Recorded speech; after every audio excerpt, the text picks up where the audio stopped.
Hello guys, today we are talking about this guy right here. We're talking about what makes him so special and what did he do.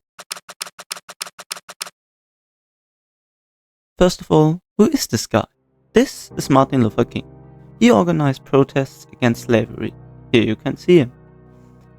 Because these pictures right here were actually normally.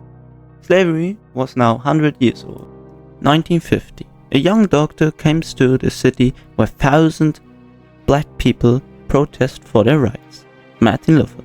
He became fast one of the biggest leaders that the protest scene ever saw.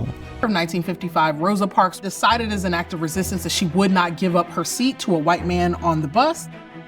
Rosa Parks' deliberate act of resistance led to a bus boycott. After the public found out about it, the white people became very angry. The police grabbed then their weapons and tried to end the protests with violence. 1963, the biggest protest ever, of 200,000 people. As the civil rights movement attained greater visibility, it was often met with increased brutality and violence. Yet in the midst of so much sacrifice and heartbreak, the work of civil rights activists began to bear fruit. In 1964, President Lyndon Johnson signs the Civil Rights Act of '64, and that's designed to desegregate businesses and government employment. And then in 1965, President Johnson signs the Voting Rights Act of '65. The passage of the Voting Rights Act was a monumental victory for African Americans.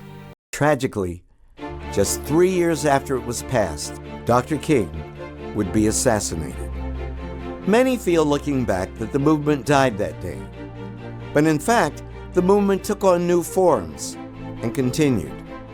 And it must continue today, as important victories such as the Voting Rights Act are under attack.